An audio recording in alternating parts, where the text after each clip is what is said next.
Welcome back. This video is going to cover event handling, passing parameters, and we'll learn about the convert class as well.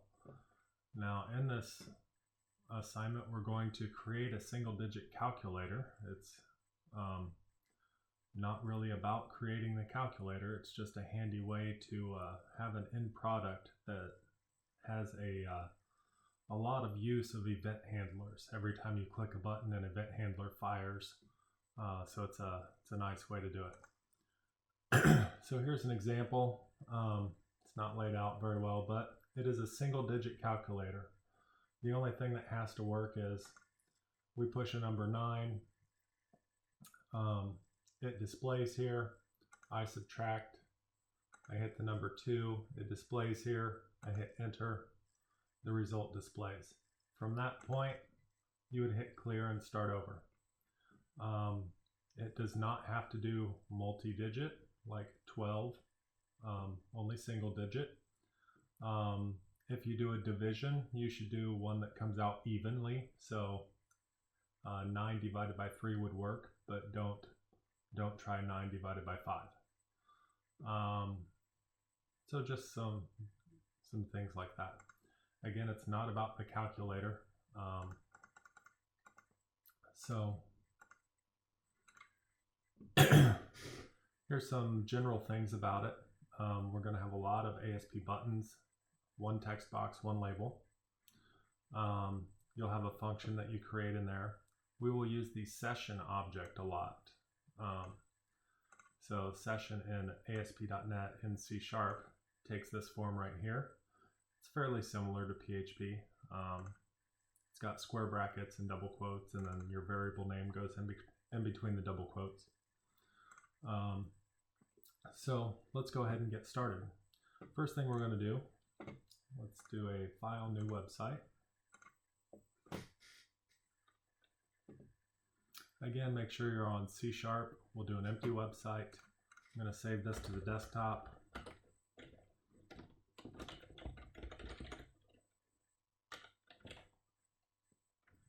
And hit OK. Now I'm going to add a new file, a web form, C#. I'm going to call this one calc1.aspx. Hit add. And so here I've got my my forward-facing ASPX, and I want to add just a little bit of design, not much. This div right here, I'm going to give an ID of container, and I'm going to place another div inside of that with an ID of label background. That's where the label is going to go at the top of the page.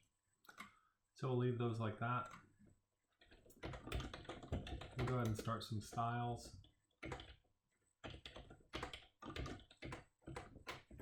And let's start with container.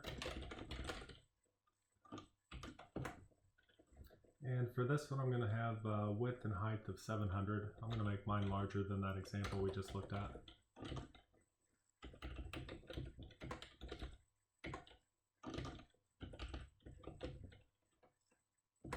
We're going to give it a border radius of 50 pixels.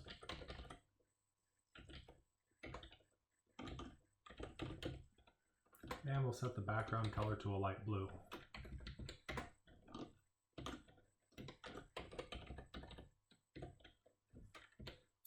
Next, let's do that label background.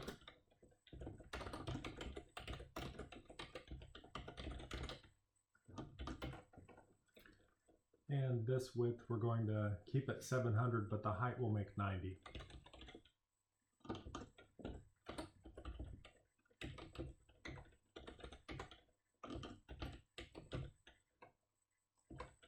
We're going to position it relative within that containing div.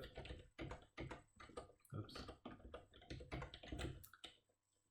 With the top and a left of 0.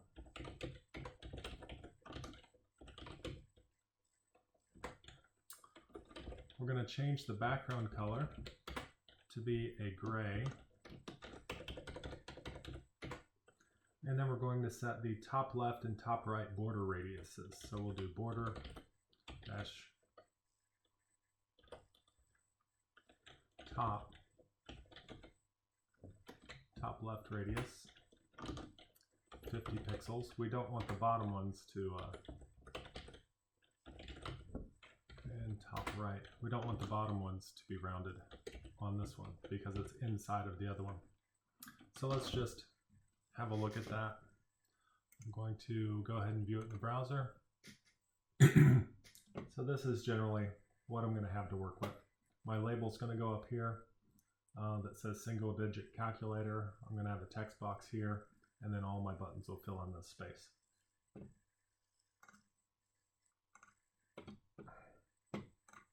So now,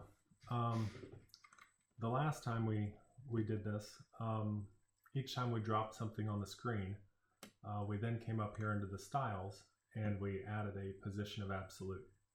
There's a quicker and more efficient way to do that. If you have your own version running, and I think you can do this in the labs also, but it's probably erased every time you log out. Tools, options.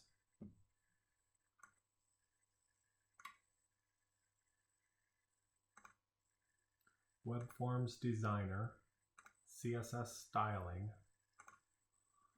and this that I just checked. Change positioning to absolute for controls added using toolbox, paste, or drag and drop. I'm going to check that and hit OK. But the thing is, we have to completely restart Visual Studio. Excuse me.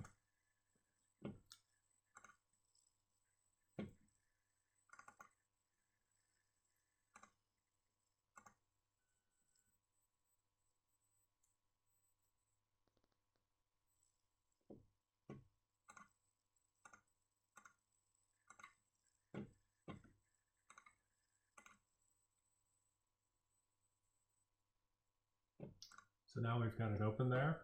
If we come to design view and have a look at it, you'll see those border radiuses aren't really showing there, but it shows up when it is viewed in the browser.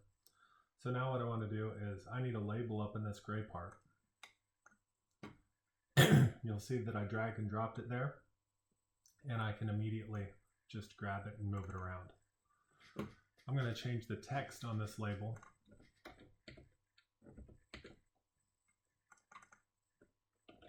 to single digit calculator. You'll notice it does inline automatically. So it's got sets the Z index, it sets the top and left, the position to absolute, and all that is within that tag itself. I dragged and dropped it into this containing div, so it landed in the right spot. If I come here with that selected, I'm going to come over to the font, change the size. Let's try 32. And let's try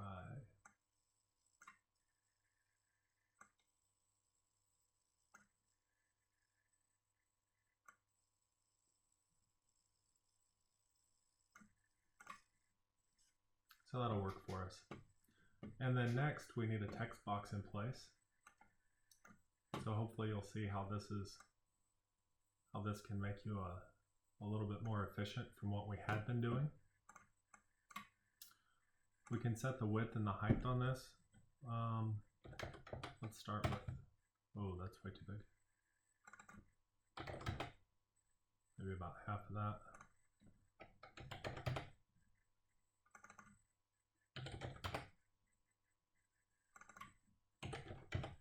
Since I'm making it bigger than it was before, we may come back and adjust that based on our button size.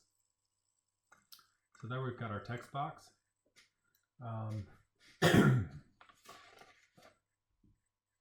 Our text box, we want to give it a name of display. Give it an ID of display, I'm sorry. So there we've got the ID of display, run at equals server on all of them, of course.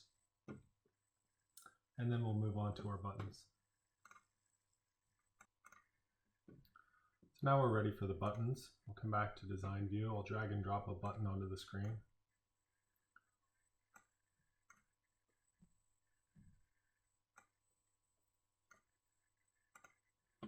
And I'm going to change the width and height of all my buttons to be 100. Unless it comes out being a little too much.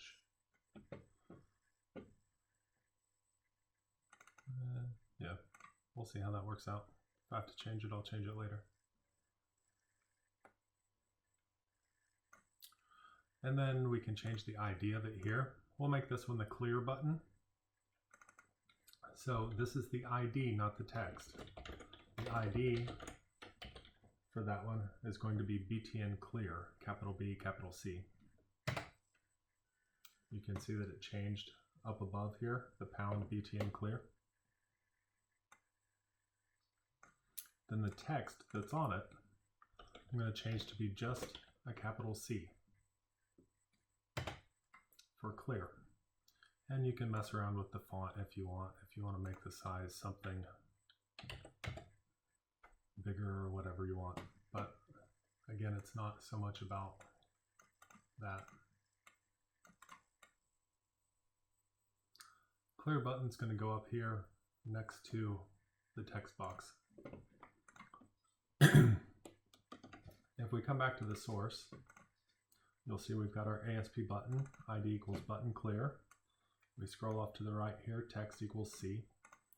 The text equals is going to be very important in what we're doing. So pay attention. All the numbers, we're going to put the individual number on the text of the button, and then we're going to use that later. So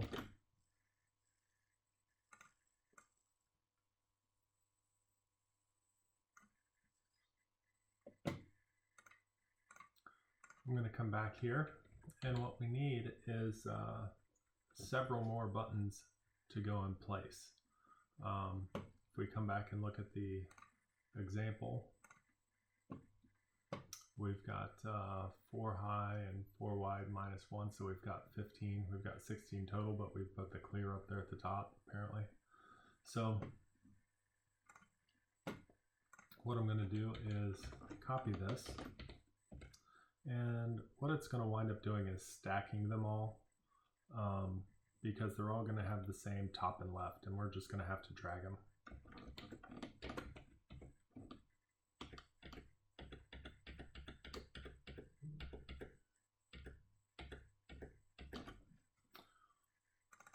And then what I'm going to do is make my way down through here and change all of the IDs. So I'm going to start with BTN1. Again, it's capital B, lowercase tn, the number 1.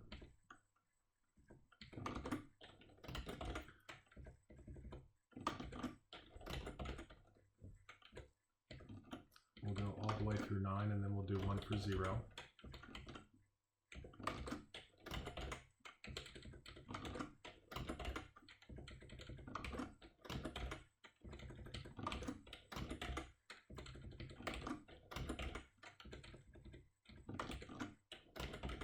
So we've got 1 through 9 and 0, so for 10 buttons there. And then we need one for division, multiplication, addition, and subtraction, and those are going to be BTN div, followed by BTN mult, followed by BTN add, and BTN subtract. And the last one is going to be the equal sign, which is BTN equal. So we've got all of our IDs taken care of. All of them say run at server. All of them are going to be the same height and width, and they're all going to look as though they're stacked on top of each other there. But what we need to do is change the text of each one of these, and you gotta make sure that you're on the right one. So that top one is clear, and then the next one down should be 1. And we make our way through there. And all you want is just the number. If you do it differently from how I'm doing it, and it certainly can be done differently, but the rest of the code, when we get to the code behind, is not going to work for you. So you want just the number there for the way that I'm approaching this for when we get to the event handlers. Next, we've got division, then multiplication. We'll use the asterisk for multiplication. Then we've got addition, then subtraction. Make sure you're altering the text to equals. And then you've got the equal sign. So now we've got all of those laid out. I'm going to switch back to the design view, and you'll see there it looks like it's all just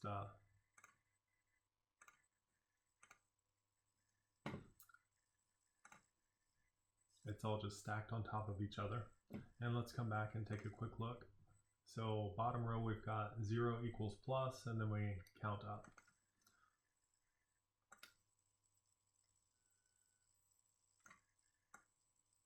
There's our 2.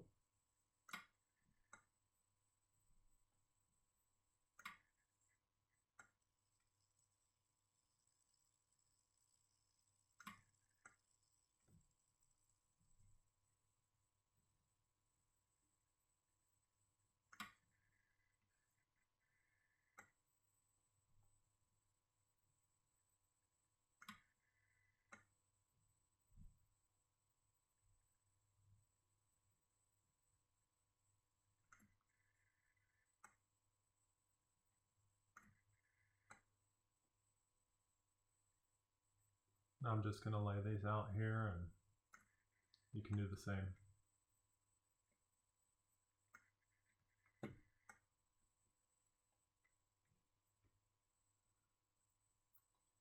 I'll have to look and see which row the minus was on.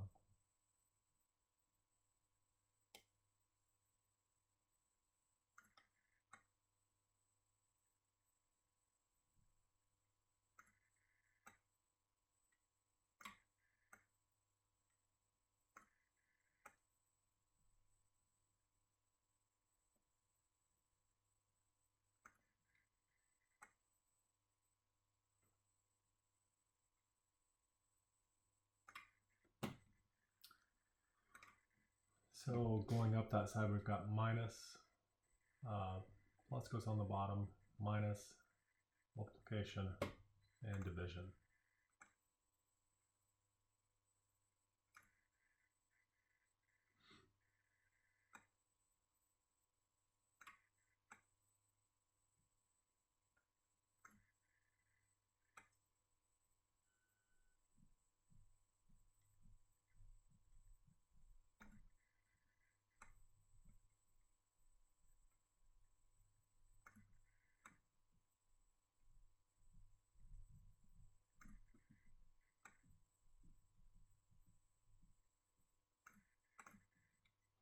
So there we've got our calculator laid out. We've got everything in the order that we wanted in. And now it's time to start looking at event handlers. Again, we'll come back and we'll just take a look at this.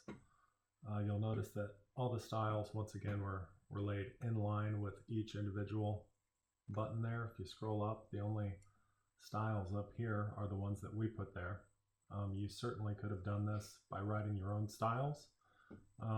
I think you'll find it was faster going into Tools Options and changing the CSS styling of the web form designer to get it laid out like this.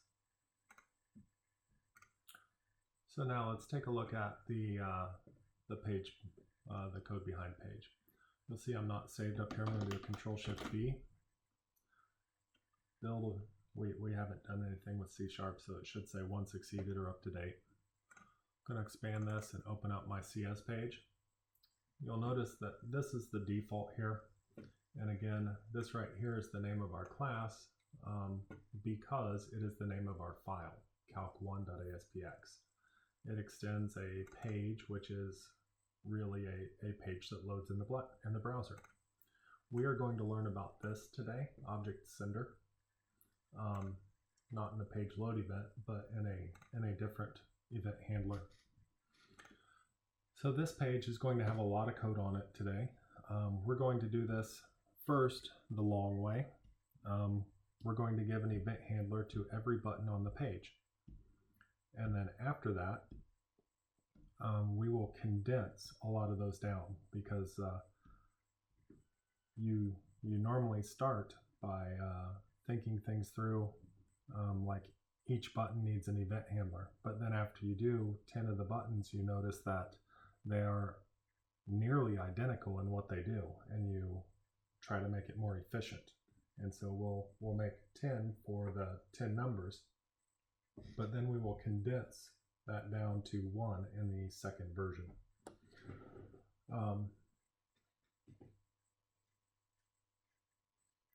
So the first thing we're going to do is create our own function. Well, sorry, we're not going to create our own function. The first thing we're going to do is create an event handler. So we're going to come to the forward-facing page so that you see this, and double-click on the clear button for C. When you double-click on it, it puts an event handler in the code behind page for you, called btnclear_click. So anytime a click event happens on that button, this event handler is going to happen. Now the clear button is going to clear out the session variables and clear out the text box. So the first thing we're going to do is clear out the text box. You'll remember we called it display, ID equals display. So we'll do display.text is equal to the empty string. So that will clear out the display. And now the reason I chose to start with clear is so that you can see all of the session variables that we will use. There are 6 of them.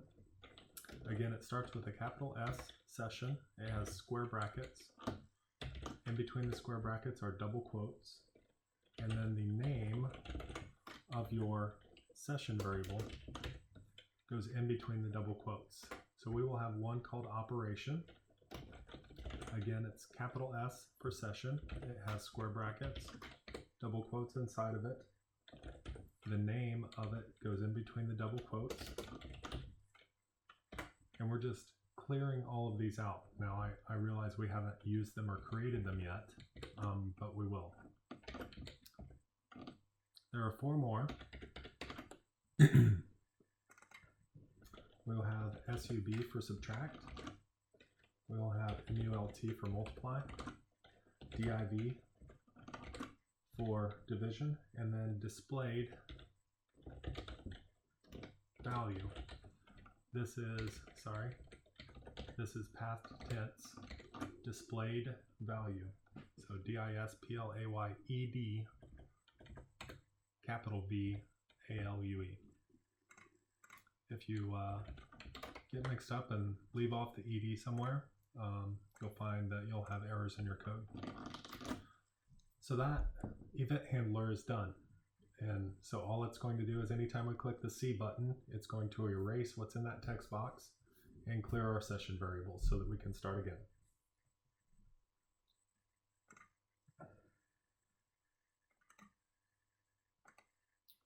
Next, we're going to go ahead and create our, what I started to say when we began. We're going to create our own function. This function is going to be called from each of the button clicks.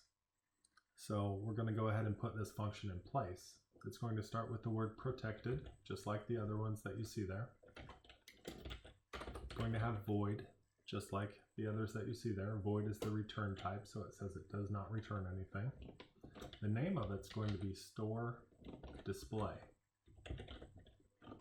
We'll have parentheses after it, and a set of curly brackets for the body. Now store display accepts one parameter, and that parameter is text. For text, we use a string.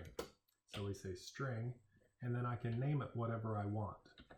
I'm going to name it from display. Display is the text box that's on the screen. So this is the value from the display. In here, we're going to use one of our session variables. So I'll do session, square brackets, and we're going to use displayed past tense value is equal to, and this is where we use the variable. This is a parameter that's passed in.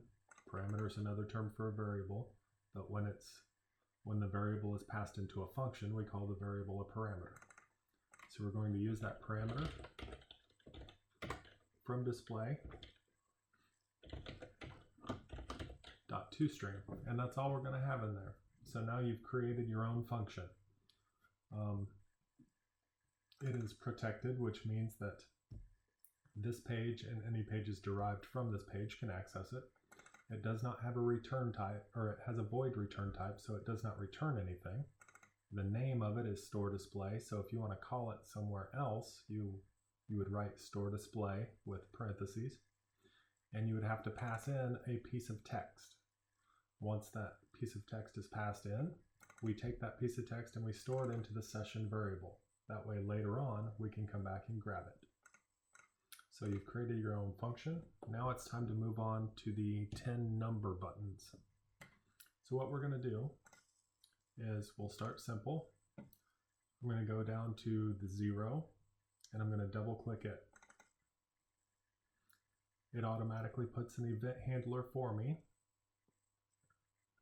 on the code behind page. You'll see I went to the .aspx so that I could see the display view. When I double clicked, it brought me to the .aspx.cs and put in the event handler for me. Now there's 2 lines that go on each one of these. You'll see that this one is btn0 click. That's the ID that we gave that particular button. What we're going to do is take the value off the face of that button and put it into the text box. Again, the text box ID is display, so we use display.text and we set it equal to that particular button, which is button 0, .text, and we'll go ahead and put a toString on there. So we've taken the text, the face value, off of that button and we've put it into the text box so that we can actually see it. That's why I said that when you were creating each of these, the text equal was going to be important. We're going to use the value in the text equal for addition, subtraction, multiplication, and division. So if you need to change that, now would be a good time to pause and go do that. The second line that goes in here is going to call this function that we just created. So I'm going to type it out the same way. I start typing and it appears there, so I'll hit enter. I need a set of parentheses, and that's our function call, but it accepts a parameter. So if I come back here and I go more slowly, you'll see it accepts a parameter. It's expecting some text. And so I could just pass it some garbage, but that's not really what I want to do. I want to pass it, again, the value that's off the face of that button. So I'm going to pass it btn0.text.toString. And those are the 2 lines that go into each one of the button clicks. So now that we've done one of those, we'll have to do the other 9. I'm going to do one more kind of slowly and deliberately like I just did this one. And then after that, I'll go quickly. So again, we come to the forward-facing page. I'm going to go to the number 1 and double click. You'll see that it added the event handler for me.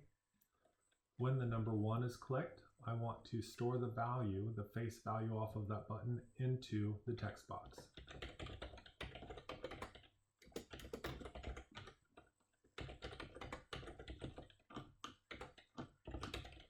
So there I've taken the text value off of the face of that button and I've put it into the text box so that we can actually see it. And then I want to call the function store display and pass it that same value, btn1 this time.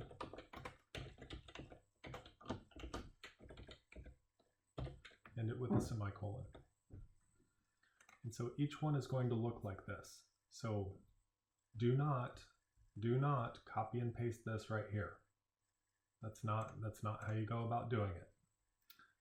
When you double click on it from here, Visual Studio does some things behind the scenes for you. So you do not want to just copy and paste. So what we're going to do is come to the forward-facing page, and I'm going to double click on 2, go back, double click on 3, go back, double click on 4, and so on. I'm only doing the numbers.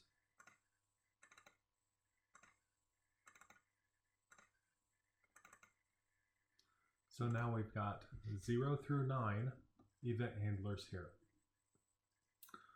So what happens when you double click, if I select just one of these and I come over here to the lightning bolt that says events, you'll see that it put a click action on that button that points it to this code behind page.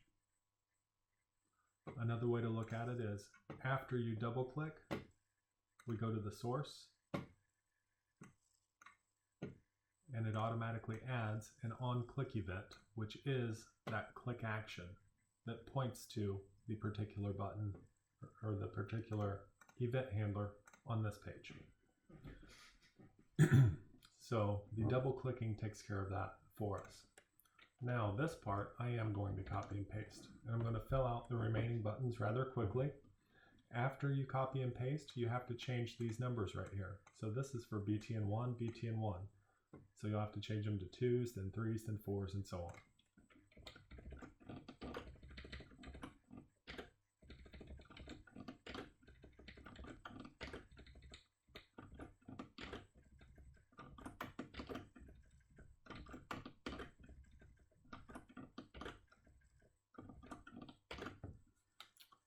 So I've done that, and now I need to change these numbers. So I'm down at 9, and I'll work to the top. So I'll go 9.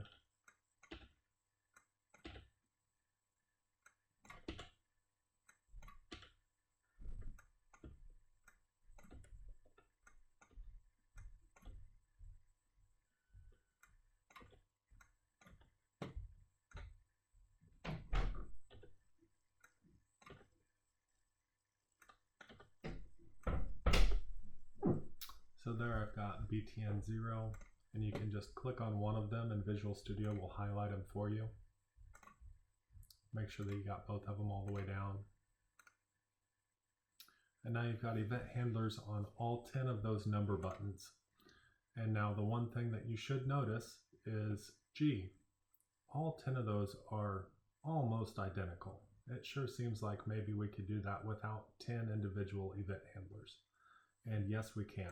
That will be in version 2. Now it's time to start looking at the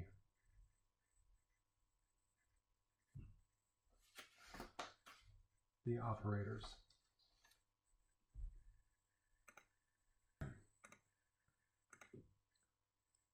So we'll want to go back to the design view, and we want these 4 buttons. We'll do equals last. So we want these 4 buttons. I'm going to do addition first. I'm going to come back, subtraction, come back, multiplication, come back, and division. So now I've got all 4 of those there. And then what takes place is when the addition button is clicked, there has already been a number selected, right? So think about how you use the calculator.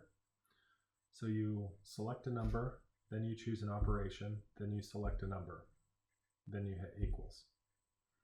So what we are going to do is take the number that was selected first and store it into a session variable, and also store the operation.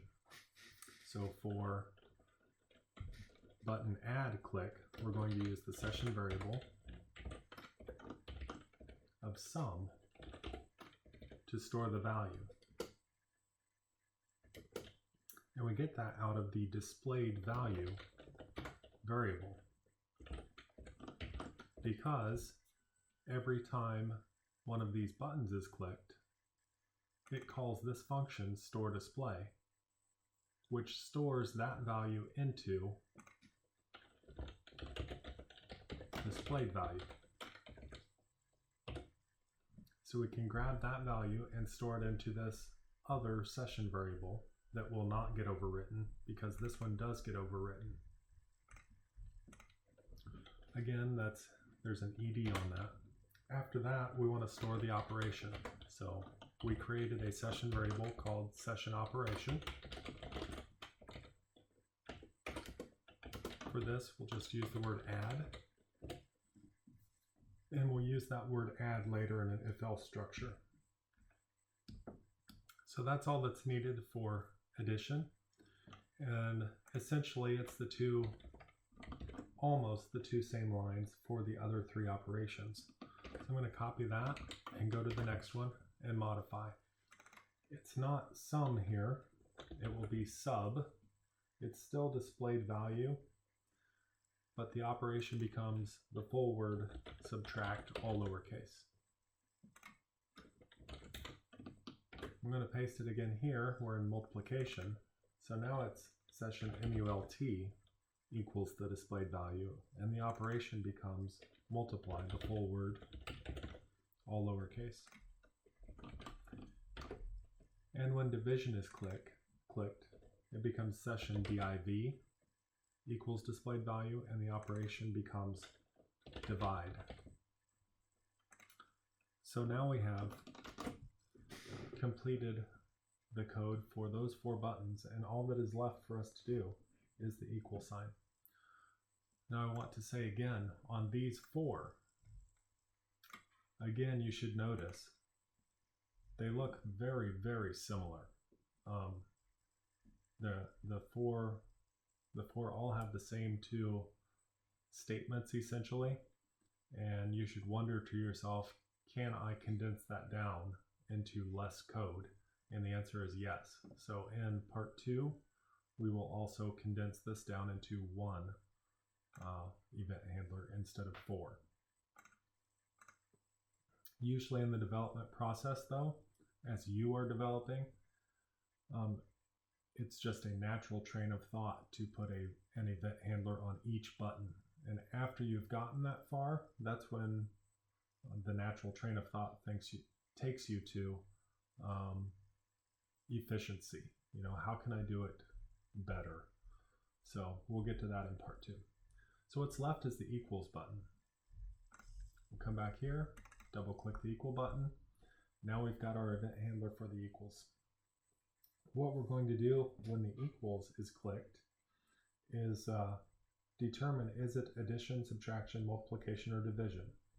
That sounds like an if-else structure. So we're going to have an if session operation is equal to add, do something, otherwise, or else if it's subtract, else if it's multiply, else if divide. So let's start with session operation.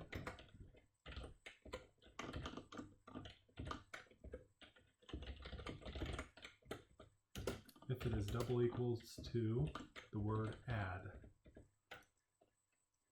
then we will do one thing. We only have one line in there,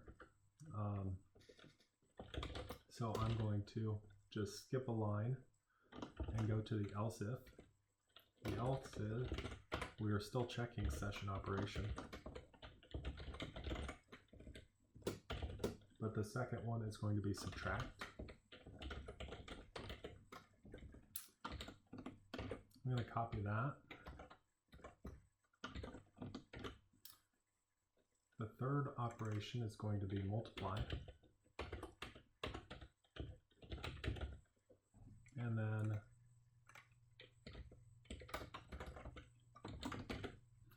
the last one will be divide. You should notice that these words should match the words that you typed here. And then there's add. So now we've got one line of code that goes after each one of those. That's why I've left off the curly brackets. Let's start with add. So what we want to do is, one, we want to change the text that's in the text box that's called display.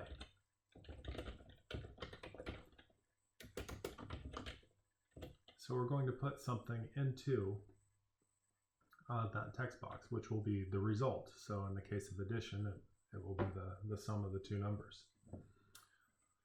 So the sum of the two numbers, you'll recall that one of those numbers is going to be in session sum, and the other is going to be in session displayed value. So if I start with this,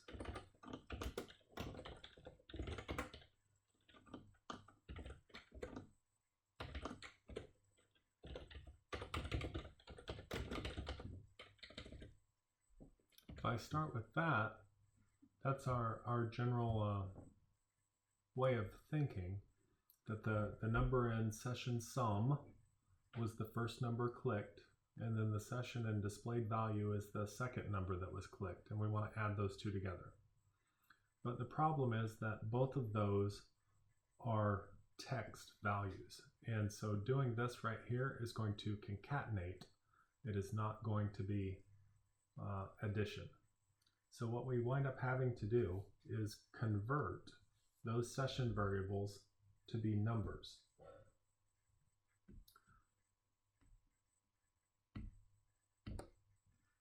So I'm actually going to come up here and make this separate, and then I'll join it back.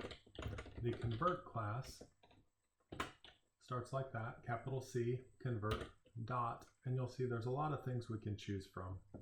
And we don't necessarily have to use this particular one, but let's go ahead and use 2 at 32.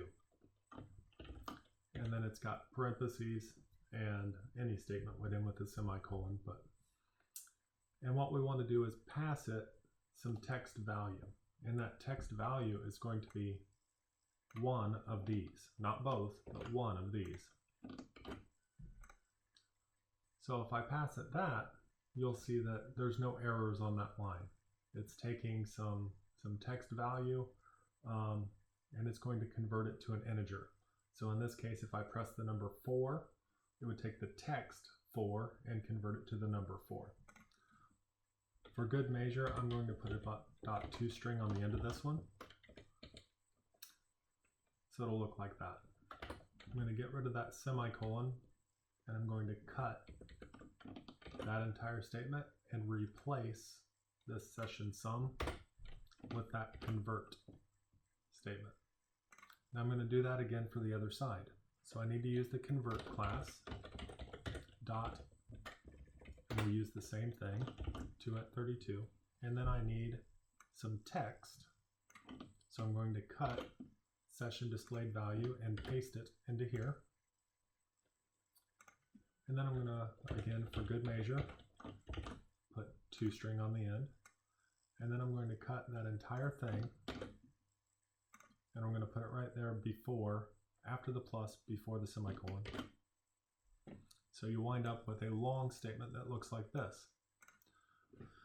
But now that we've done that, you'll see the whole thing has a red squiggly line.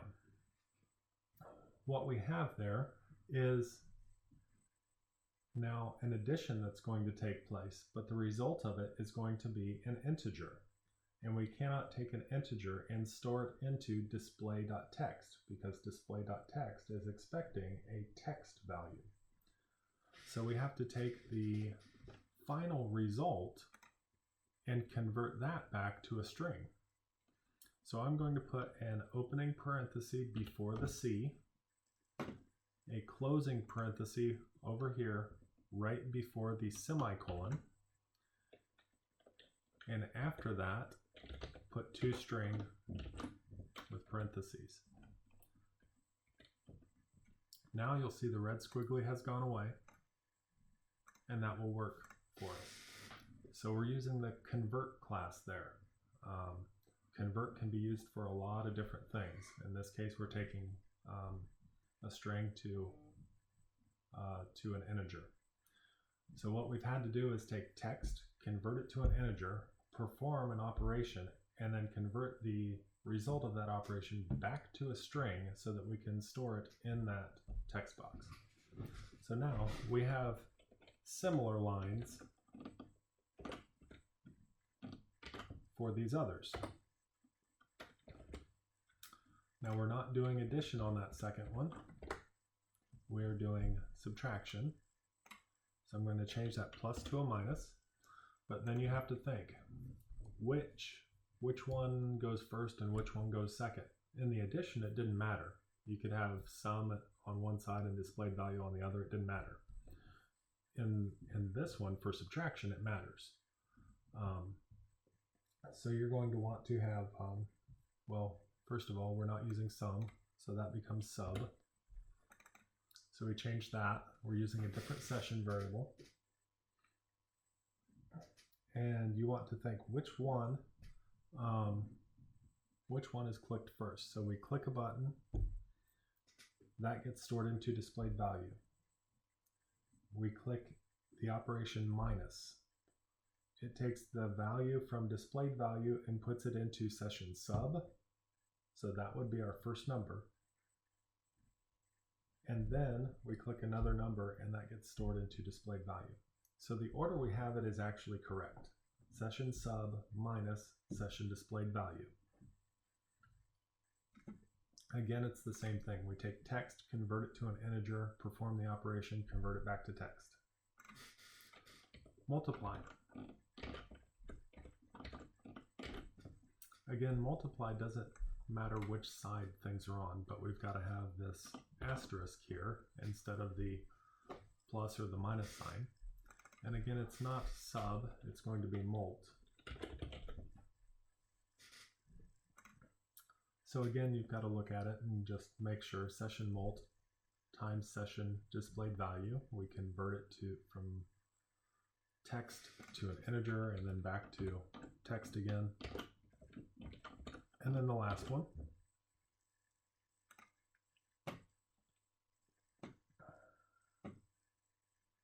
For this one, it's going to be a divide.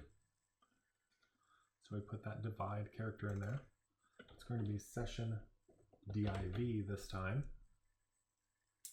And again, we've got the same operation, and we've got to think, we've got to make sure, do we have the correct one on the correct side? So for minus it mattered, and for division it mattered. And once again, session div is going to be the first button that was clicked, so it's going to be on the left-hand side. And then session displayed value is going to be the second button that was clicked, and it'll be on the right-hand side. And so now we've finished. And now we've finished that particular event handler. We'll do a Control-Shift-B. Build 1 succeeded, 0 failed, 0 skipped. And so now it's time to actually test our end product and see how it does. So let's right click, view in browser. There's my calculator laid out.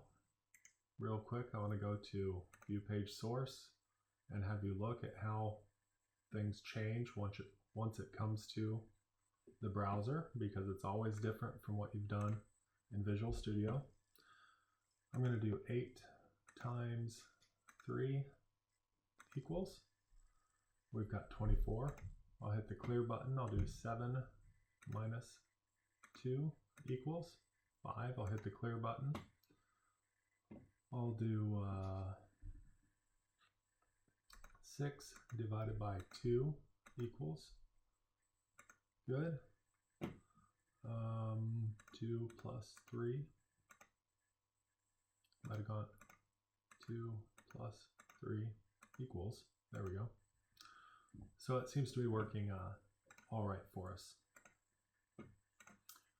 Now the next part is to look at this and see what efficiencies can be made. One thing is,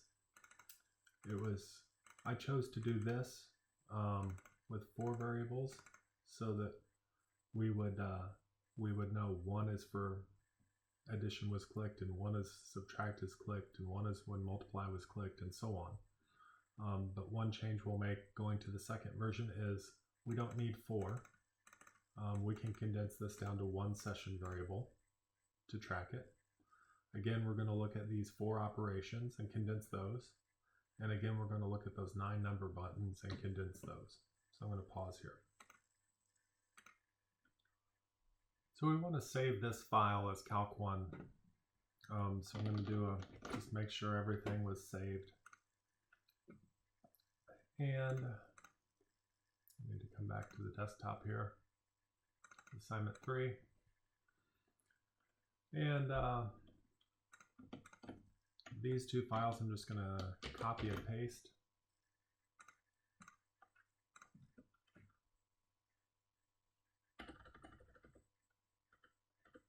Change it to calc2.aspx.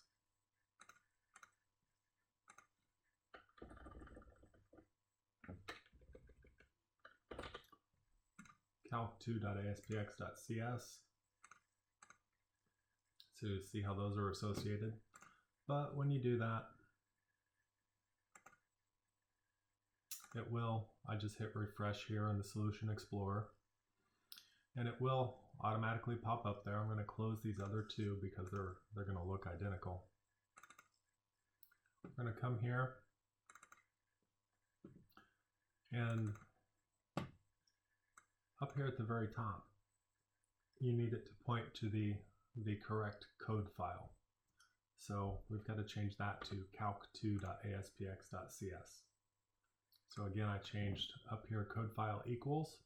We changed that to calc2.aspx.cs. After I do that, I do a build. It says build succeeded.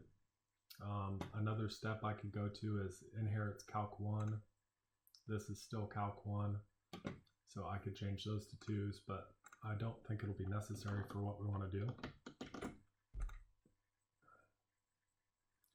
We're going to leave everything on the forward-facing ASPX as is, and the code behind is what we want to change. So let's start with that button clear. So we had all of these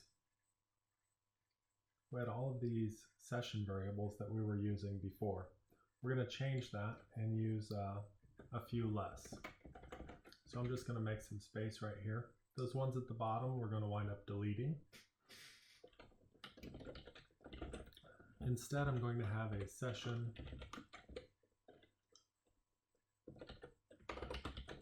first number clicked,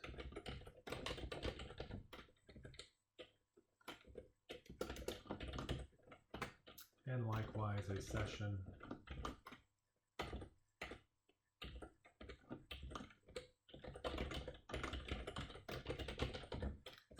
second number clicked.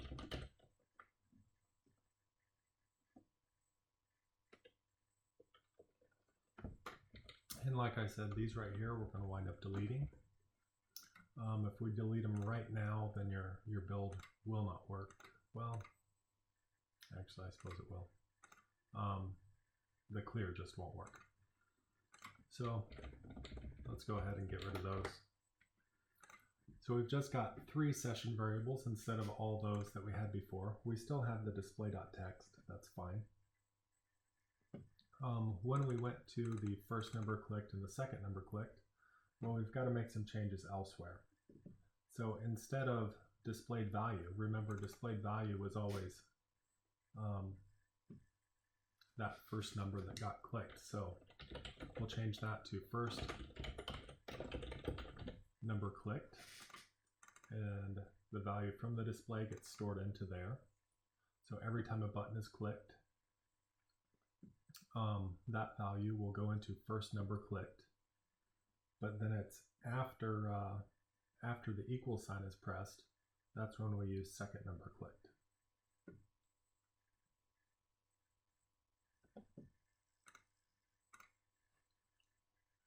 We have these 10 buttons, button 0 through button 9, and they all have essentially the same thing in them. So since this button 0 is up here close to the button clear, let's go ahead and work with it. Let's start by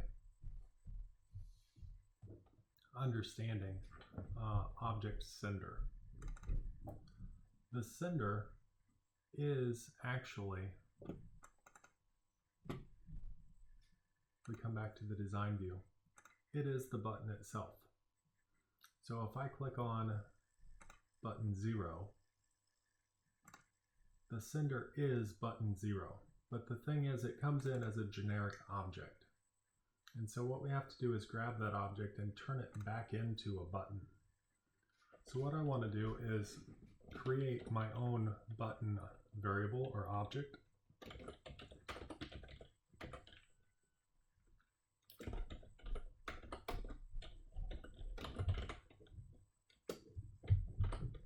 So I would say button, my button is equal to a new space, and it automatically highlights it for me like that. Now generally that will probably work fine. What I like to do is be a little bit more accurate. There are many different types of buttons. So I'll do a system.web.ui.webcontrols.button to ensure that I have the correct button that I'm creating. And my BTN is the button that we're interested in. So now that we have that, we can then cast the sender into that particular button. And actually, I went a step too far. Let's just get rid of that new button there. We've declared my button, and now let's initialize it here, or instantiate it. So my button equals. Now, what seems like we should be able to do is just say my button equals sender. But we'll get a red squiggly there, and that red squiggly is going to tell us that object is not equal to button. So this is type object, and this is type button. And what I want to do is force this type object into a type button. And the way to do that is by putting a set of parentheses in front of sender, and then putting that type, this button type. So I'm just going to take this whole thing, system.web.ui.webcontrols.button, and I'm going to put it in there. And so what that'll do is take this object sender and force it into, or cast it into, a button and store the result into my button.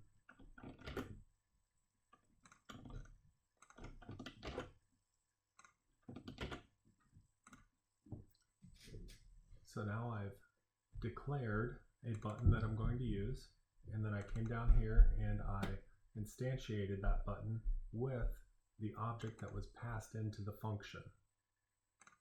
And now that I have that, instead of sending btn0 and being so specific there, instead of using btn0, I can use my btn,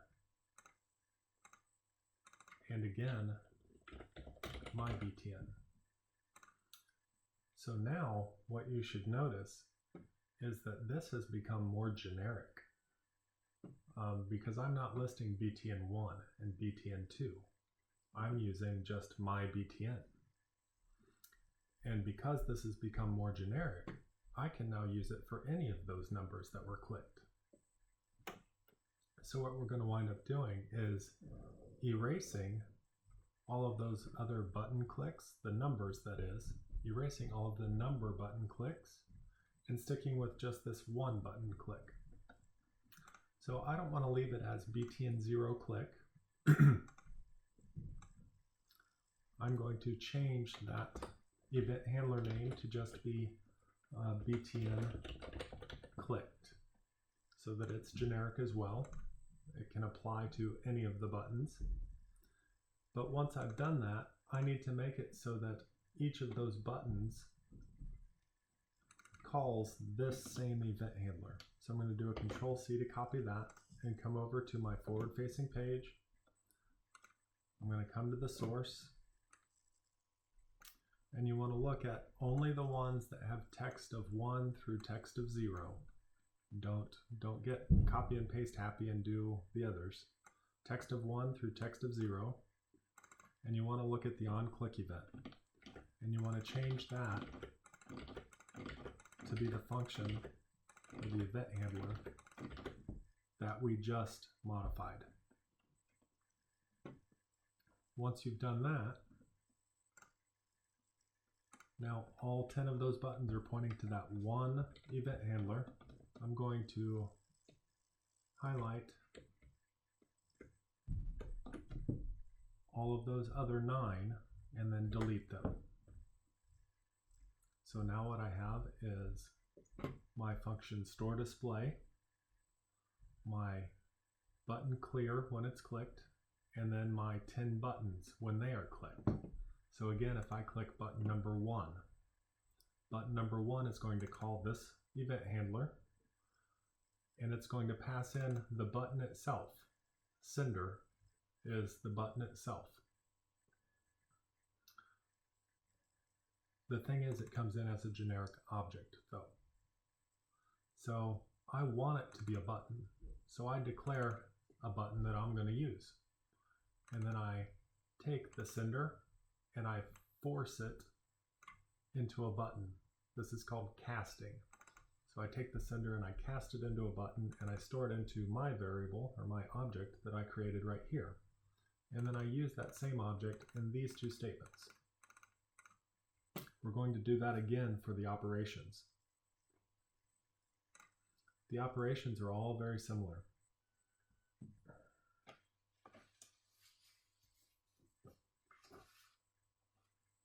So let's take that first operation and we'll modify it just like we did that first number button that we used. So the first thing we did in here was we set session sum equals to session displayed value. Well, we don't have either of those now, but we are going to keep that same statement. But it's going to be session second number clicked is equal to session first number clicked.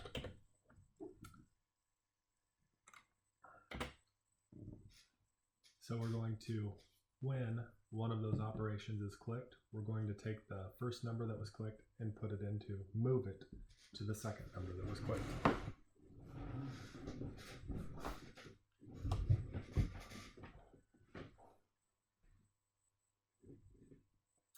After that, we're going to do the same thing that we did above, so I'll keep that in view. So I want to declare a button. Again, I want to be specific, so I'm going to say system.web.ui.webcontrols.button, and then any name I want to call it. I could call it ASDF if I wanted to, but I'm going to call it myBTN again. So I've declared, here's a button that I want to use. I can use the same name because I'm in a different function. Now that I've declared that button that I want to use, I again want to cast the button itself into an actual button. So the generic object button into my button. So I do my button equals sender for starters. I get the red squiggly that says, hey, an object doesn't equal a button. I put my parentheses in front for casting, and then I take the type, copy it, and I paste it into those parentheses. And now I am casting this generic object into a specific button that I can use there. Once we've done that, I can make session operation, instead of equal a word that I chose, I can make it equal the face value of that button. So I'll get rid of that, and session operation will wind up equaling my button.text.toString. And so we wind up with a function that looks like this, which has this essentially the same functionality. We store the value from one session variable into another session variable. We declare an object, a button object that we're going to use. We cast the sender into a button object. And then we use that button object to access the text on it and store it into session operation.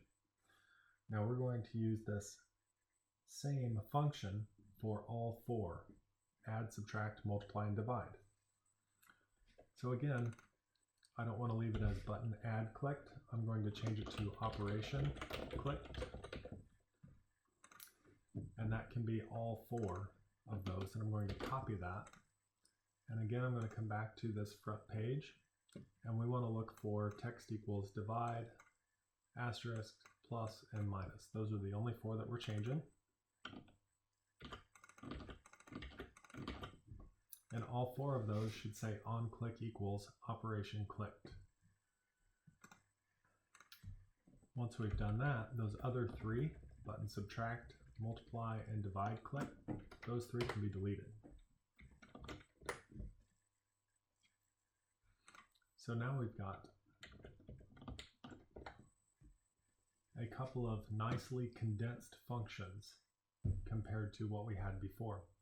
But we're going to have to make some changes to when the equal button is clicked. I'm going to make a change here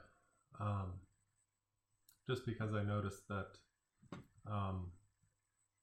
in doing first number and second number like this, when we get to the equal sign, it's not going to make as much sense in our operation. So what I want to do is simply swap.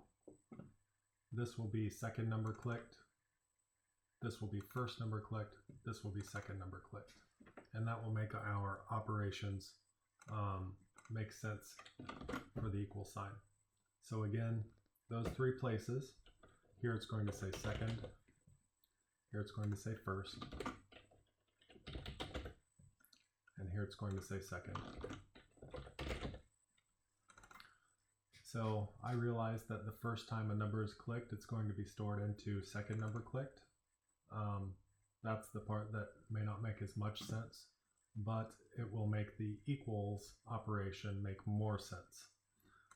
So here we have first number clicked equals second number clicked inside of operation clicked.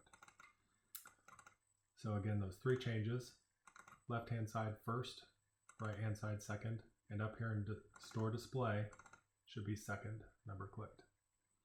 Now let's look at when the equals button is clicked. Instead of checking for these particular words, we are going to look and see if it's the item that's off of the face. So it's going to be a plus sign here, it's going to be a minus sign here, an asterisk, and a divide. So that small change in four places, instead of the words, it will be the operation character. And then as we move down through there, we're going to put first number clicked on the left hand side and second number clicked on the right hand side. So I'm going to take this, copy it,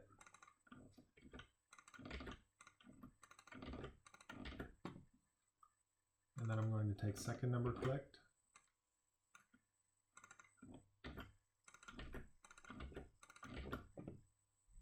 copy it. So now what we should have is the first number clicked plus the second number clicked, but these are the two operations that matter, minus and divide. So we've got to make sure that that's working properly. First number clicked minus the second number clicked and not the reverse. And same thing for divide. So other than that, the operations remain the same though. All we've done is change session variables there. I'm going to do a Control-Shift-B. I have 1 succeeded, 0 failed, 0 skipped. I'm going to right click on Calc 2 if you're in the browser. And let's see what happens. So let's start with division. First number divided by second number equals, good. Let's do a minus. 5 minus 3 equals, good. Let's do a 9 times 2. 3 plus 5. So everything appears to be working fine. So now let's point out we've got 56 lines of code compared to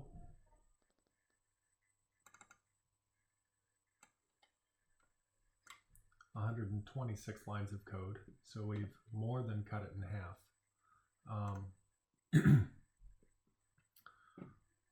We really made it more efficient. We went from 10 number buttons being clicked down to 1 button being clicked, 4 operations being clicked to 1 operation being clicked. But the important part that you need to come away from this part is, from this instance, is sender. Understanding that this is the object that was clicked on the display. So in your project, that might be a drop-down list instead of a button, and if it and instead of a click event, it might be a change event. But whatever changed or whatever was clicked, that object is the sender, and you can create that particular object and cast it into it and then use it as though it is the object on the screen. And that allows you to be more efficient in your code.